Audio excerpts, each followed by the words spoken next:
Bonjour à tous et bienvenue dans cette nouvelle vidéo. Je vais vous parler aujourd'hui d'un sujet qui me tient à cœur et pour lequel j'ai travaillé durant des années, c'est l'industrie.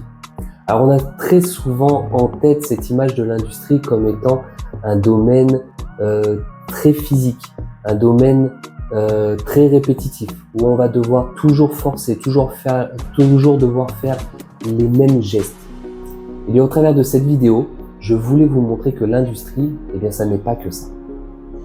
Donc premièrement, nous allons voir que l'industrie, eh bien c'est un secteur d'innovation.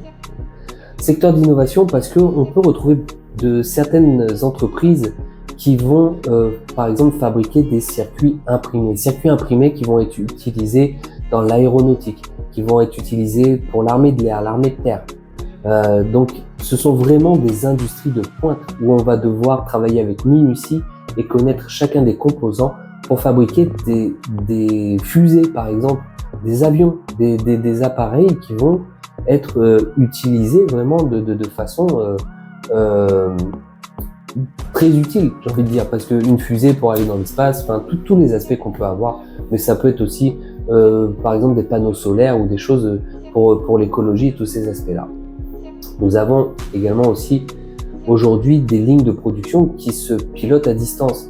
L'opérateur de conditionnement n'est plus obligé d'être sur la ligne, il peut la piloter au travers de son pupitre, au travers d'une manette, au travers de différents aspects, et donc il n'a pas à rester sur la ligne, mais il peut faire d'autres choses en parallèle.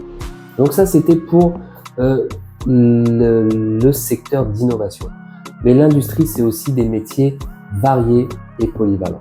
Aujourd'hui, et parce qu'on a eu conscience que pendant des années, les personnes restaient toujours au même poste et justement avec cet aspect de gestes répétitifs, trop physiques, tout cet aspect-là, et se retrouver blessé, se retrouver en situation de handicap, pouvait se retrouver en fait donc en situation de handicap comme je vous le disais.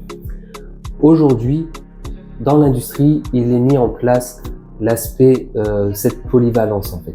Un opérateur de conditionnement peut se retrouver à différents postes, mais il peut faire aussi plusieurs choses à son poste. Être en conditionnement, sur la ligne de conditionnement, mais également faire l'analyse des différents produits. Il peut travailler sur différents postes. Donc c'est vraiment pour casser avec la monotonie, mais aussi casser avec cet aspect de gestes répétitifs et peut-être être sur un poste qui serait trop physique. L'industrie, c'est aussi des métiers techniques et passionnants.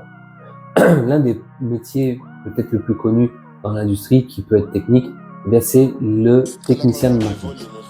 Le technicien de maintenance, il doit connaître toutes les machines sur lesquelles il intervient. Il doit savoir diagnostiquer une panne, il doit savoir réparer cette panne. Il doit aussi faire de la maintenance préventive. Tout cet aspect-là. Le technicien de maintenance, c'est quelqu'un d'important sur la ligne. Et il n'a pas une journée qui ressemble à l'autre. Parce que chaque jour, il va intervenir sur des machines différentes. Chaque jour, il va avoir des pannes différentes. Donc, il n'a pas cet aspect répétitif et pas toujours cet aspect physique. Mais nous avons aussi des métiers, comme par exemple le métier de fromager, de conducteur baratte, qui va faire du beurre, de beurrier, ou d'autres métiers qui intervient sur des domaines où on va devoir fabriquer un produit ou fabriquer ces aspects-là. Et là, il est technique parce que il est important de connaître le produit et de savoir comment et quand intervenir sur le produit. Par exemple, moi, quand j'ai été beurrier, parce que j'ai pu être beurrier, eh bien, le principe d'obtenir du beurre, c'était de faire s'acidifier la crème et ensuite la baratter. Mais d'un jour sur l'autre, une crème ne s'acidifiait pas de la même manière. Eh bien, je devais intervenir de façon à ce qu'elle puisse bien s'acidifier et pouvoir obtenir un beurre de qualité. Donc, chaque jour était différent. Nous avons aussi dans l'industrie des postes à responsabilité. Il est possible d'être responsable. Nous avons le directeur, nous avons le chef de secteur, nous avons le chef d'équipe. Et tous ces aspects-là sont vraiment des postes à responsabilité. Bien sûr, nous avons les DRH et tous les aspects, là où le responsable qualité qui peut justement mettre en place tout ce qui touche à la qualité dans une entreprise, qu'elle soit agroalimentaire ou métallurgique ou tout autre aspect. Et il est possible d'évoluer. Il est possible d'évoluer. Donc, c'est le point suivant. L'industrie, c'est un secteur qui fait évoluer. Parce que pendant trop d'années, des personnes sont restées bloquées justement à un poste. Aujourd'hui, l'industrie cherche à faire évoluer ses opérateurs, ses salariés. Donc il est possible de se former pour monter en compétences, pour devenir responsable. J'ai pu connaître quelqu'un qui a commencé comme conducteur de ligne et qui a fini directeur du site. Donc il s'est formé, il a évolué, il a cherché à comprendre, il a cherché à vraiment monter en compétences et il a pu le faire jusqu'à arriver à ce poste de responsabilité. Donc c'est possible aussi. Dans l'industrie, on peut évoluer et on n'est pas forcément bloqué au même poste toute sa vie. Donc voilà, j'ai fait un peu le tour de ce qu'on peut retrouver. Bien sûr, la liste n'est pas exhaustive, on peut retrouver énormément de choses dans l'industrie.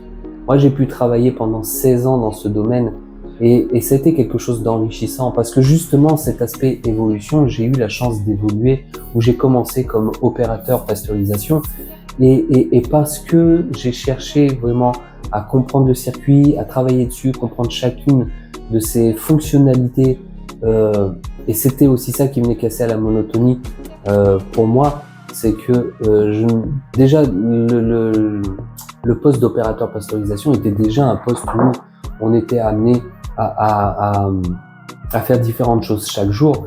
Mais moi, j'ai cherché vraiment à comprendre mon poste, comprendre l'atelier, chacun des circuits, chaque vanne, chaque tuyau, comment il fonctionnait, où est-ce qu'il allait, comment circulait le lait et tout ça.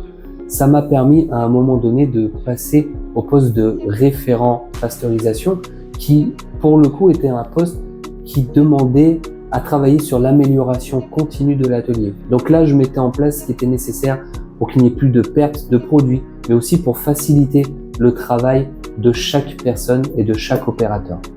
Donc ça a été vraiment une expérience enrichissante pour moi. Et c'est pour ça que aujourd'hui, je forme sur les aspects de l'industrie et l'industrie agroalimentaire pour transmettre ce que j'ai pu recevoir durant toutes ces années. Je forme au travers de mon organisme de formation en ligne qui est Logos Formation. Et vous pouvez nous retrouver sur logos-formation.com. Donc j'espère vraiment que cette vidéo vous aura beaucoup aidé, vous aura apporté beaucoup de réponses. Et justement, mettez en commentaire, vous, qu'est-ce que vous pensez de l'industrie? Et je me ferai un plaisir d'y répondre. Donc n'oubliez pas de liker cette vidéo et de vous abonner et de la partager. Ça aide beaucoup à faire connaître et puis justement à en apprendre plus. Donc je vous dis à très vite dans une prochaine vidéo et merci à vous pour l'avoir visionné. Au revoir.